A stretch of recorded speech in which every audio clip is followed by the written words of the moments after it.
สวัสดีค่ะยายจากโคเชนะคะสำหรับคลิปนี้ค่ะยายจ๋ามาชวนถักกระเป๋าใส่เหรียญนะคะใบเล็กๆค่ะสำหรับคลิปนี้เพิ่มเติมให้ในวิธีการติดซิปรูปแบบใหม่นะคะสำหรับวิธีนี้ยายจ๋ายังไม่เคยมีสอนไว้นะคะเพื่อนๆติดตามดูได้เลยนะคะ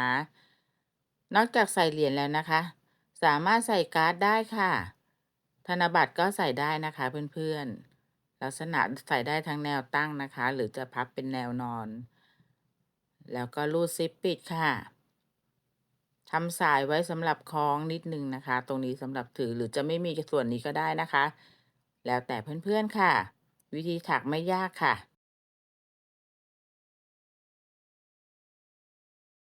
ถักใบเล็กๆนะคะถ้าเพื่อนๆมีตัวเชือกล่มค่ะที่เหลือๆจากการถักชิ้นงานอื่นๆนะคะเหลืออย่างละนิดอย่างละหน่อยนะคะใบสามารถนำมาถักชิ้นงานชิ้นนี้ได้เลยนะคะอันนี้จะให้ดูเป็นตัวอย่างนะคะว่าถ้าเรามีเชือกล่มเหลือๆค่ะจะเป็นตัวเข็ม5/0นะคะเพราะว่าเชือกร่มเนี่ยจะใช้ขนาดอยู่ที่ประมาณ2 มิลค่ะ ใบนี้เลือกขอเป็นสีฟ้าค่ะเชือกล่มนะคะเริ่มต้นด้วยการทำสลิปน็อตค่ะ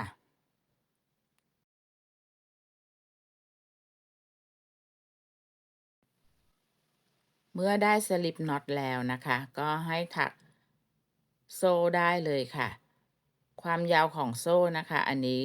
ขึ้นอยู่กับเพื่อนๆได้เลยนะคะสำหรับลายนี้เพื่อนๆถักไปได้ตามความยาวที่ต้องการนะคะยายจ๋าถักอยู่ที่21โซ่ค่ะ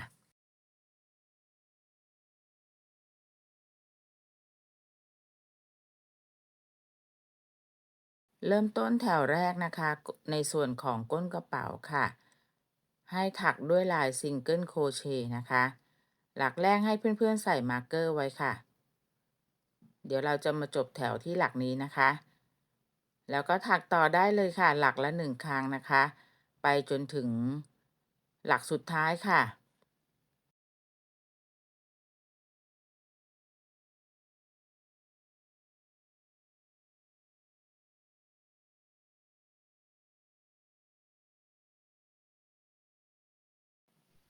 เมื่อถึงหลักสุดท้ายตรงนี้นะคะให้เป็นหลักมุมเราจะถักซิงเกิลโครเชต์ลงไปจำนวน3 ครั้งนะคะในหลักเดียวกัน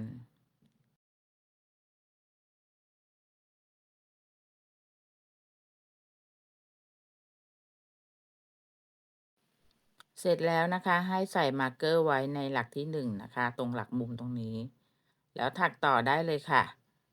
เราก็ถักต่อไปนะคะหลักละ1 ครั้งค่ะเราจะถักไปจนถึงหลักที่เราเริ่มต้นนะคะ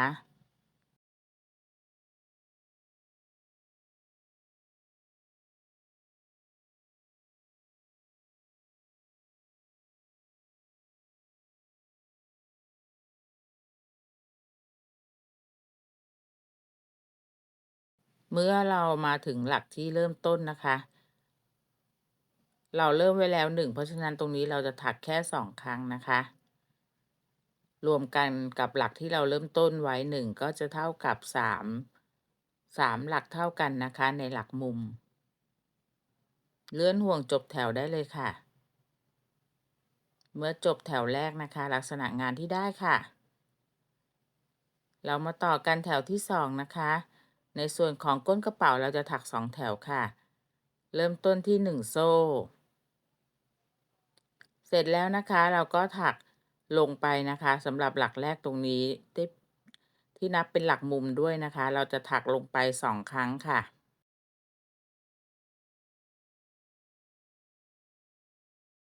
ใส่มาร์กเกอร์ไว้นิดนึงนะคะจะได้ไม่หลงนะคะเสร็จแล้วก็ถักต่อค่ะหลักละ1 ครั้งนะคะให้ถักต่อไปเลยนะคะจนถึงหลักมุมค่ะ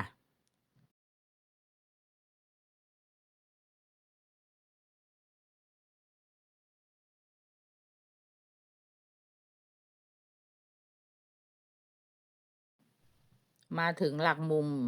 3หลักตรงนี้นะคะ เพื่อนๆถอดมาร์กเกอร์ออกเสร็จแล้วก็ถักลงไปเลยค่ะใน3หลักมุมนะคะเราจะถักลงไปหลักละ2ครั้งค่ะ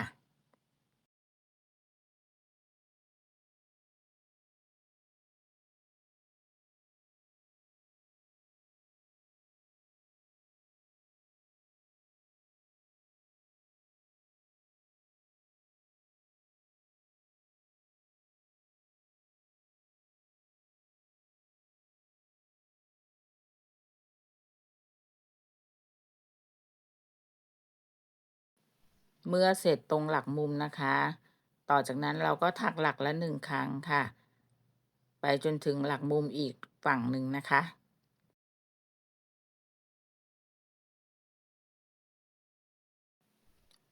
เมื่อมาถึง2หลักตรงนี้นะคะ2หลักสุดท้ายของแถวนะคะเราเริ่มไว้แล้ว1หลักเราก็จะถัก2หลักที่เหลือนี้นะคะหลักละ2ครั้งค่ะ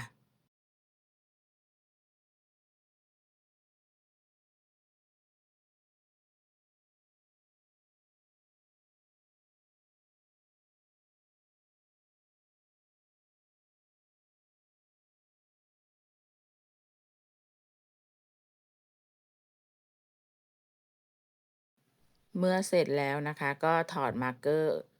หลักแรกออกแล้วก็จบแถวได้เลยค่ะทำการ slip stitch นะคะหรือเลื่อนห่วงจบแถวค่ะในส่วนของก้นกระเป๋านะคะเราถักอยู่ที่2แถวนะคะ ต่อไปก็มาเริ่มถักในส่วนของตัวกระเป๋าก่อนที่จะถักตัวกระเป๋านะคะเราจะทำตัวฐานกระเป๋าให้มีความแน่นนะคะแล้วก็ทรงสวยงามนะคะให้เพื่อนๆถักอีก1แถวเพิ่มนะคะโดยการถัก slip stitch นะคะลงไปในทุกๆหลักค่ะ slip stitch ไปเรื่อยๆเลยนะคะก็คือการแทง ใส่มาร์กเกอร์ไว้หลักที่1นิดนึงค่ะจะได้ไม่ลืมนะคะแล้วก็สลิปสติชไปอีกค่ะแทงเข็มลงไปนะคะแล้วก็เกี่ยวไหมผ่านตลอดอันนี้นะคะเรียกลายสลิปสติชนะคะก็ให้ถักวนไปได้เลยนะคะจนจบแถวค่ะ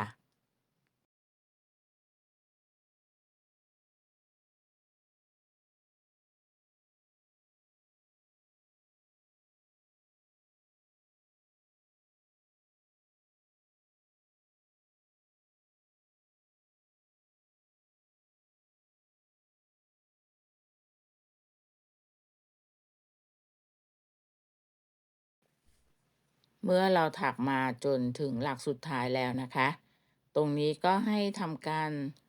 ตัดปลายไหมได้เลยค่ะ แล้วเดี๋ยวเราใช้ตัวเข็มมาช่วยเก็บนะคะ เราจะถักแยกออกไปเลยนะคะในส่วนของฐานเมื่อจบตรงนี้แล้วนะคะเราก็ใช้เข็มช่วยเก็บปลายไหมได้เลยค่ะก่อนที่จะไปถักในส่วนของตัวกระเป๋าต่อนะคะ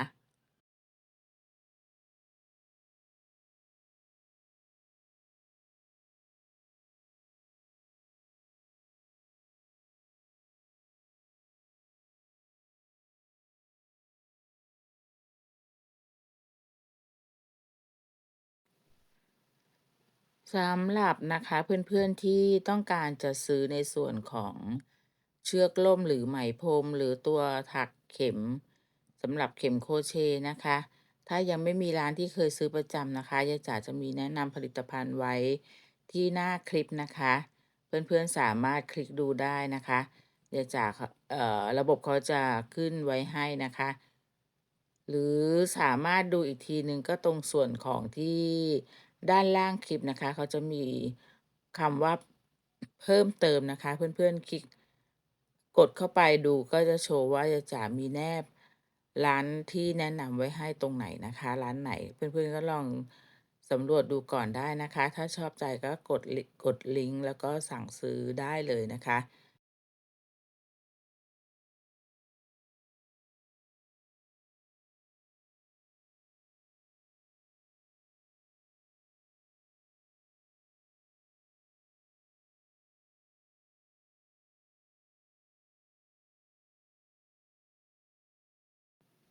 เมื่อเสร็จแล้วนะคะในส่วนของการเก็บปลายไหมนะคะเพื่อนๆดูนะคะตรงนี้ขอบเขาจะมีความหนาขึ้นมา แล้วก็มาต่อกันค่ะในส่วนของตัวกระเป๋าลายที่ใช้ถักไม่ยากค่ะใช้ลายซิงเกิลโครเชต์นะคะให้เพื่อนๆทำสลิปน็อตนะคะที่ตัวปลายไหมตรงนี้นะคะเพื่อเป็นการทำปมก่อนที่จะเราตรงนี้ยายจ๋าจะเริ่มต้นจากส่วนกลางของด้านข้างนะคะหลักมุมนะคะหลักไหนก็ได้นะคะเพื่อนๆแทงลงไปเสร็จแล้วก็ทำลายซิงเกิลโครเชต์ค่ะ โดยการแทงนะคะเราจะแทงลงไปที่โซ่เส้นหลังนะคะเพื่อนๆดูนะคะเส้นหลังตรงนี้เส้นเดียวนะคะแล้วก็ถักซิงเกิลโครเชต์ค่ะเราจะแทงที่เส้นหลังนะคะเส้นเดียว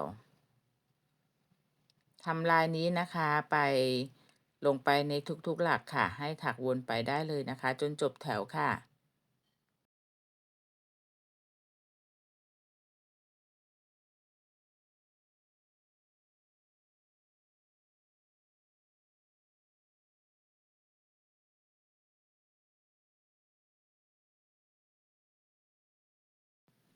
เมื่อเราถักมาถึงหลักสุดท้ายค่ะตรงนี้นะคะเดี๋ยวเราจะทำการถักลายแล้วนะคะลายที่ถักนะคะก็ซิงเกิลโครเชต์ค่ะแต่ลักษณะการแทงนะคะเราจะแทงต่างที่กันนะคะหลักแรกค่ะให้เพื่อนๆแทงที่ด้านล่างนะคะของแถวที่ผ่านมานะคะเราจะแทงที่ฐานข้างล่างนะคะแล้วดึงขึ้นมาให้สูงค่ะเป็นซิงเกิลโครเชต์ขายาวนะคะ ไม่ว่าเพื่อนๆจะเพิ่มขนาดเป็นไดโซเท่าไหร่นะคะไม่ต้องกังวลนะคะเราก็จะถักเริ่มต้นแบบนี้นะคะเสร็จแล้วก็ถักบนหลักปกติค่ะเป็นซิงเกิลขาสั้นนะคะถักสลับกันค่ะ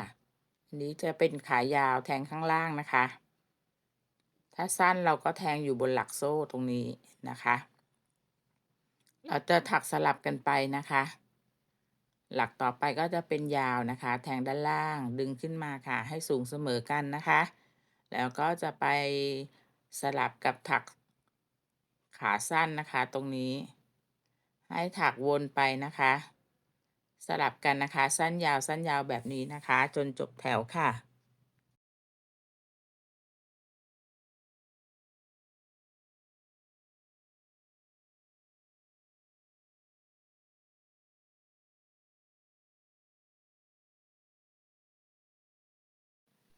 เมื่อเราถักมาจนถึงหลักสุดท้ายแล้วนะคะเราก็จะถักวนไปนะคะทีนี้ตรงนี้จะดูนิดนึงนะคะเราเริ่มต้นไว้ที่ตรงขายาวนะคะตรงนี้จริงๆเราจะต้องจบด้วยขาสั้นแต่พอดีว่าหลักเราเกินนะคะก็ไม่เป็นไรนะคะเพื่อนๆเราสามารถปรับได้ตรงนี้นะคะเราก็ถักสั้นต่อเนื่องกัน2 ครั้งค่ะ แต่ถ้าเพื่อนๆถักแล้วมันลงพอดีนะคะอันนี้ก็จะสวยนะคะแต่ถ้าเกินอยู่ก็ไม่ต้องกังวลนะคะเพื่อนๆสามารถปรับได้นะคะมาดูนะคะตรงนี้เราเริ่มแถวที่2แล้วนะคะเราจะทำในลักษณะที่ตรงข้ามกันนะคะถ้าแถวที่ผ่านมาเป็นตัวยาวนะคะตรงนี้เราก็จะแทงถักขาสั้นค่ะ หลักต่อไปเป็นขายาวนะคะเป็นขาสั้นนะคะแล้วก็ทำเป็นขายาวนะคะเพื่อนๆดูที่ชิ้นงานของตัวเองนะคะสั้นยาวสลับกันไปนะคะกับแถวที่ผ่านมาค่ะเขาก็จะขึ้นเป็นลักษณะลายนะคะให้เห็นเราวนมาอีก1 รอบแล้วนะคะแถวที่2เหมือนเดิมนะคะเพื่อนๆดูตรง ช่วงจังหวะด้านข้างที่เป็นเริ่มต้นนะคะตรงนี้เราดูว่าให้เขาดูสวยและเนียนไปนะคะถ้าในลักษณะที่หลักเราไม่พอดี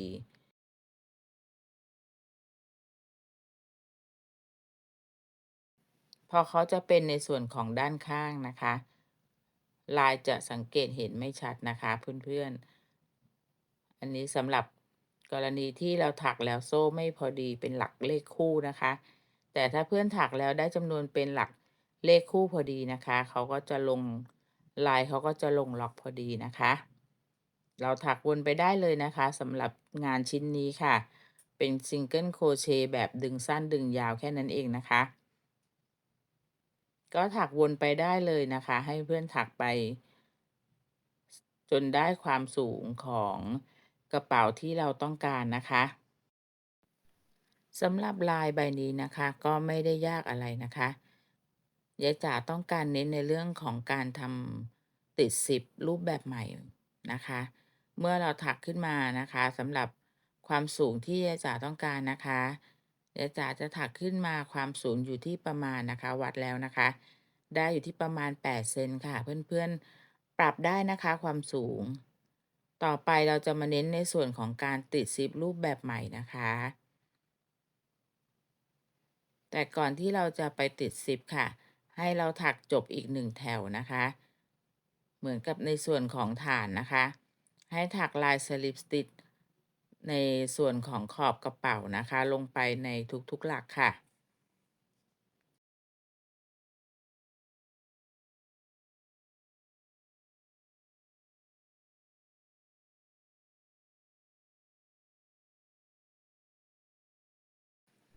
เมื่อจบแถวแล้วนะคะเราถักขอบกระเป๋าเรียบร้อยแล้วก็ตัดปลายไหมได้เลยค่ะขั้นตอนต่อไปเพื่อนๆก็ทำการเก็บปลายไหมไว้ข้างในให้เรียบร้อยนะคะ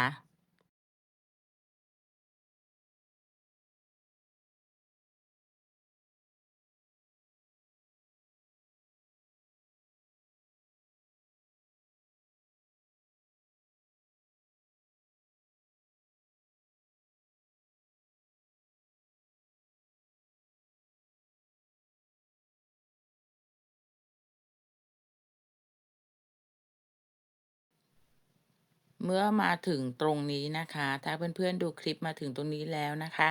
ยายจะขอกำลังใจนิดนึงนะคะฝากเพื่อนๆนะคะกดไลค์นะคะกดไลค์แล้วถ้าให้ดีกว่านั้นนะคะเพื่อนๆกดแชร์ให้ยายจ๋าด้วยนะคะเพื่อที่จะได้เปิดค่าการมองเห็นนะคะแบ่งปันคลิปไปให้เพื่อนๆดูกันเยอะๆนะคะ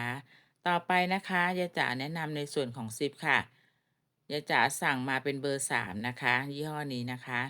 แล้วก็ความยาวซิปอยู่ที่4 นิ้วค่ะเพราะว่าวัดขนาดแล้ว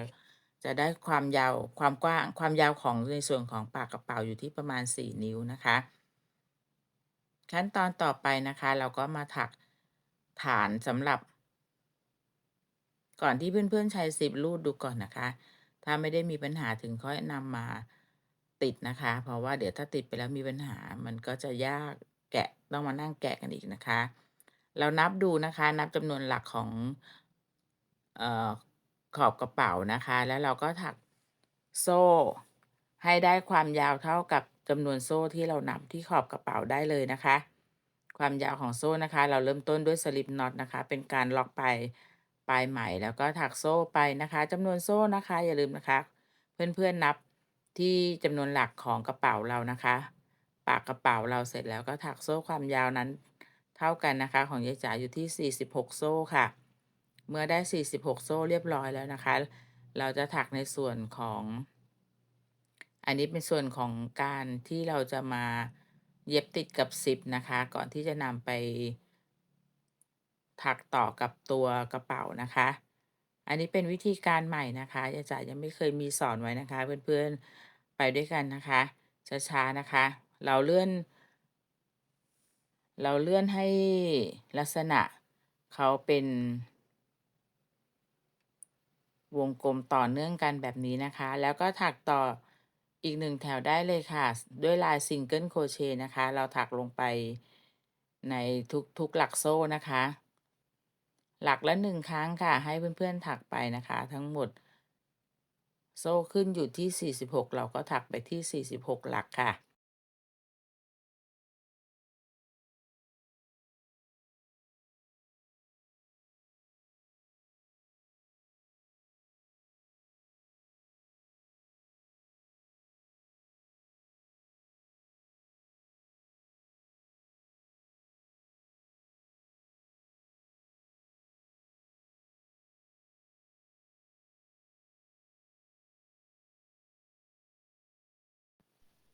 เมื่อเราครบแล้วนะคะก็ให้ทำการเลื่อนห่วงจบแถวได้เลยค่ะกับหลักที่1นะคะ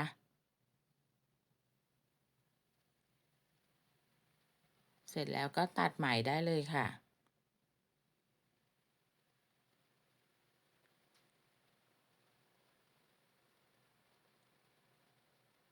เมื่อเสร็จเรียบร้อยแล้วนะคะขั้นตอนต่อไปค่ะ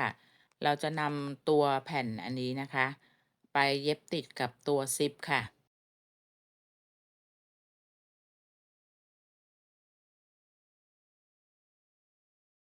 ให้เพื่อนๆทาบดูนะคะตรงนี้ลักษณะเมื่อติดไปแล้วนะคะเขาก็จะตรงนี้นะคะให้ให้เห็นหัวซิปนะคะเพื่อที่จะได้ทำการรูดได้นะคะ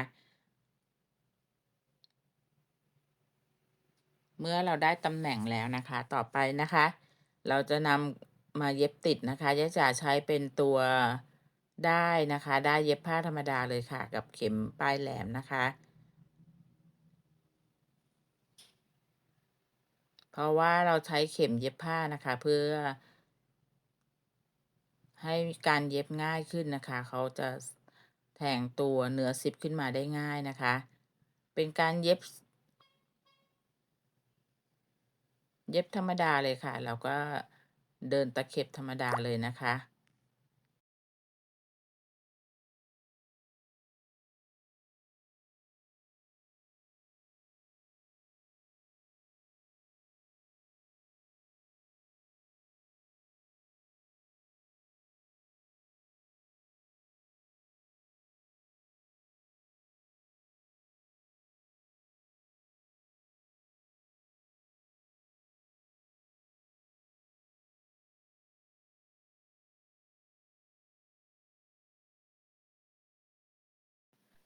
ที่เหลือก็เพื่อนๆเย็บต่อได้เลยนะคะอันนี้นะคะจับ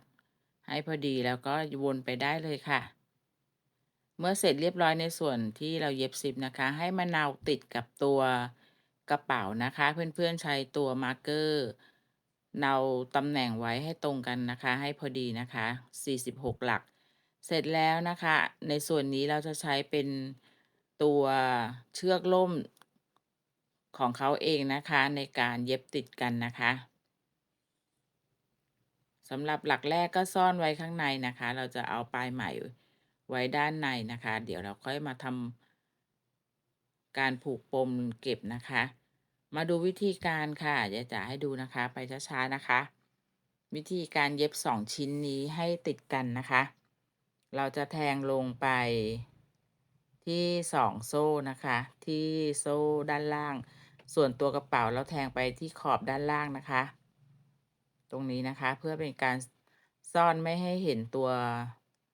เชือกล่มนะคะ ถ้าเราแทงไปที่ฐานด้านล่างแบบนี้นะคะ แล้วก็กลับมาแทงที่เส้นซิปนะคะ ตรงนี้ให้หลักเขาตรงกันนะคะแล้วก็จะเราก็จะทำการเย็บกลับไปกลับมาแบบนี้นะคะในทุกๆหลักค่ะ แทงจากด้านในนะคะตรงนี้ให้ไปทะลุขอบด้านล่างของตัวกระเป๋าตรงนี้นะคะปากกระเป๋า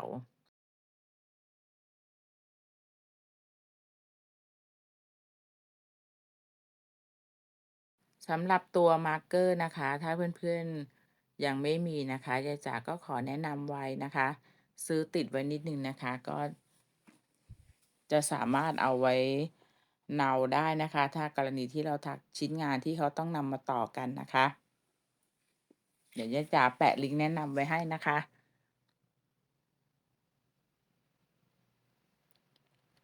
เพื่อนๆน่าจะทำต่อได้นะคะ เราก็จะเย็บติดแบบนี้นะคะ ไปเรื่อยๆนะคะ วนไปนะคะ ให้จบแถวค่ะ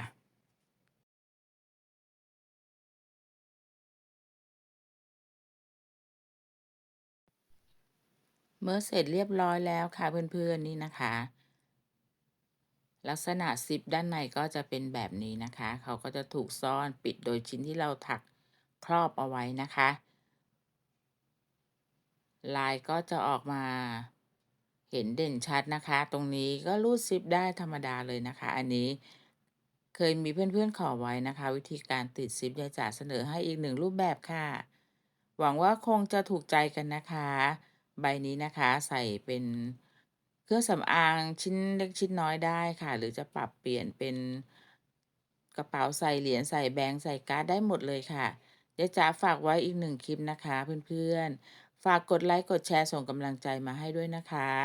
แล้วก็อย่าลืมติดตามคลิปต่อไปของยายจ๋านะคะสำหรับคลิปนี้สวัสดีค่ะพบกันคลิปต่อไปนะคะ